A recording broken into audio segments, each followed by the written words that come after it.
Selamat pagi anak-anak. Selamat bertemu kembali pada pertemuan hari ini. Nah, jadi apa kabar kalian semua? Semoga selalu baik-baik ya dan tetap jaga kesehatan. Nah, jadi pada hari ini kita akan membahas tentang lapisan bumi. Nah, Bapak harap kalian dapat mencermati penjelasan Bapak dengan baik.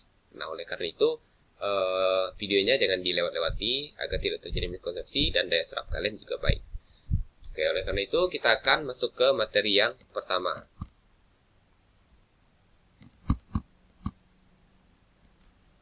Oke, nah jadi penjelasan tentang planet Bumi.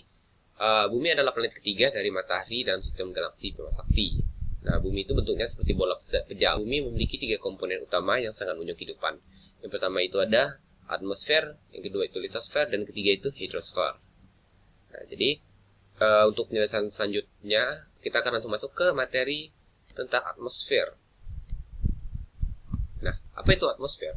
Nah, kata atmosfer sendiri berasal dari bahasa Yunani. Itu atmos yang berarti uap dan sfera yang berarti lapisan. Nah, sehingga dapat disimpulkan, atmosfer adalah lapisan uap gas yang menyelimuti bumi. Nah, atmosfer ini terdiri dari gas dan sedikit cairan serta padatan. Fungsi atmosfer yaitu mengatur penerimaan panas sinar matahari dengan menyerap dan memantulkan panas yang dipancarkan matahari. Nah, jadi uh, apa namanya? Fungsi dari utama dari atmosfer adalah melindungi bumi dari paparan radiasi sinar ultraviolet. Nah, atmosfer sendiri itu dibagi lagi menjadi beberapa jenis lapisan.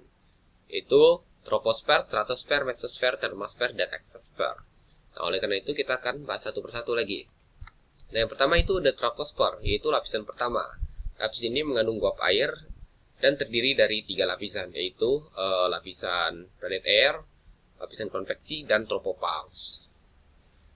Nah, lapisan kedua itu adalah stratosfer. Nah, lapisan ini adalah lapisan yang sangat dingin dan tempat lapisan ozon berada. Itu berfungsi, nah seperti fungsi dari atmosfer pada umumnya, yaitu melindungi kehidupan makhluk hidup dari sinar ultraviolet. Nah, lapisan ini terdiri dari isoderm, lapisan panas, dan lapisan campuran atas. Oke, lalu selanjutnya kita akan masuk ke mesosfer. Mesosfer itu terletak di ketinggian 50-80 km di atas stratosfer. Jadi lebih jauh lagi ya, ini lapisan yang tengah. Nah, setiap naik 100 meter, suhu akan menurun sebesar 0,4 derajat. Jadi semakin ke atas, suhu itu semakin dingin. Karena makin minus, yaitu minus sampai minus 120 derajat Celcius. Nah, lapisan ini berfungsi menguraikan meteor. Oke. Nah, selanjutnya termosfer. Termosfer ini jika kita ambil dari katanya itu termos yang berarti panas. Jadi bisa dikatakan lapisan ini adalah lapisan yang panas ya, dengan ketebalan 80 sampai 450 km. Nah, jadi sangat panjang ya daripada yang lainnya.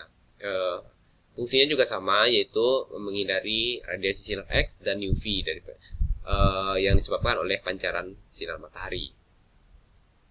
Oke. Selanjutnya adalah lapisan terluar, yaitu eksosfer. Nah, ini berfungsi menghancurkan meteor dan benda-benda luar angkasa lain.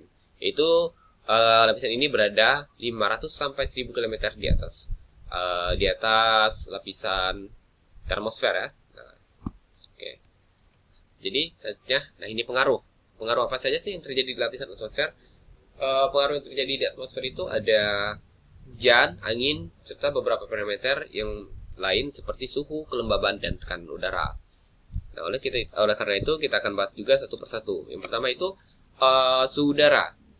Nah, suhu udara ini dipengaruhi oleh panas yang terperangkap oleh lapisan atmosfer. Nah, jadi lapisan atmosfer ini memperangkap panas sehingga panas itu nanti akan mempengaruhi suhu udara. Jadi jika kita merasa suhu udara panas, berarti itu adalah suhu udara yang terperangkap di atmosfer bumi. Oke, faktor yang mempengaruhi itu ada 6, yaitu lamanya penyinaran matahari, ketinggian tempat, jarak tepat dari laut, sudut letak sinar matahari, keadaan awan yang menutupi, dan keadaan di permukaan bumi. Oke, nah yang kedua itu adalah tekanan udara. Nah, gravitasi akan menarik molekul udara ke arah bumi, sehingga menekan udara di bawahnya, dan mengakibatkan molekul udara di permukaan bumi lebih rapat. Nah, jadi udara ini kan mengandung molekul, bukan mengandung molekul, susun dari beberapa molekul. Nah, molekul ini akan ditarik oleh gaya gravitasi ke bumi. Nah, sehingga molekul-molekul ini akan berkumpul di bawah, sehingga tekanan udara akan semakin rapat. Nah, jadi bisa kita simpulkan tekanan udara sangat tinggi di permukaan bumi di bawah. Nah, jadi jika kita baca lagi, semakin tinggi suatu tempat semakin rendah tekanan udaranya. Kenapa? Nah, karena itu tadi molekul sudah ditarik oleh gaya gravitasi ke bumi. Nah, jadi jika kita merasakan sesak napas di bukit, nah itu karena tekanan udaranya rendah. Nah, tekanan udara di permukaan laut itu adalah 1 atmosfer dan diukur dengan barometer. Nah, barometer ini dibagi lagi menjadi altimeter, yaitu barometer yang bisa digunakan untuk mengukur ketinggian tempat sembari mengukur tekanan udara. Oke, nah selanjutnya yang ketiga itu adalah kelembaban udara. Nah, kelembaban udara adalah kandungan uap air dalam udara hasil dari penguapan air di permukaan bumi. Nah, jadi kelembaban udara itu hasil dari kondensasi yang diserap oleh matahari akan terikat di udara. Nah, sehingga semakin tinggi proses penguapan, maka semakin tinggi juga kelembaban udaranya. Oke. Nah, jadi pada saat suhu udara mencapai batas maksimum, maka akan terjadi pengumuman mula-mula bentuk awan dan terjadi hujan. Oke, seperti itu ya. Selanjutnya adalah angin.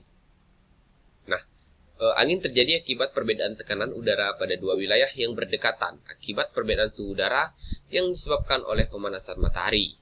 Makin besar perbedaan tekanan udara, maka angin semakin kencang. Arah dan kecepatan angin bermanfaat untuk penerbangan, pikiran cuaca, dan membaca awan. Nah, angin bertiup dari tempat bertekanan tinggi ke tempat yang bertekanan udara rendah. Perputaran bumi pada sumbunya menimbulkan gaya yang mempengaruhi arah pergerakan. Ini disebut pengaruh Coriolis. Nah, jadi pengaruh Coriolis ini menyebabkan angin bergerak searah jarum jam, mengitari daerah bertekanan rendah di belahan bumi selatan.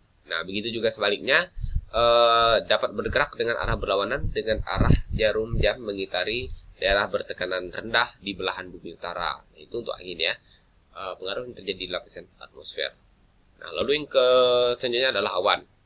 Nah, awan adalah kumpulan partikel air yang berada di udara pada ketinggian tertentu. Adanya kondensasi atau pengumbunan awan yang menempel di permukaan bumi disebut kabut. Nah, awan dibedakan menjadi 4 jenis. Yang pertama ada awan tinggi, yaitu 6-12 km di atas permukaan air laut. Yang kedua ada awan menengah, yaitu 3-6 km di atas permukaan laut. Dan awan rendah 3 km di atas permukaan laut, serta awan yang terjadi karena udara naik, yaitu 500-1500 meter di atas permukaan air laut. Nah, jadi untuk atmosfer setelah selesai kita bahas ya, anak-anak. Nah, jadi cukup sekian penjelasan terkait materi lapisan bumi. Nah, terima kasih kalian sudah memperhatikan video ini dan menonton sampai habis.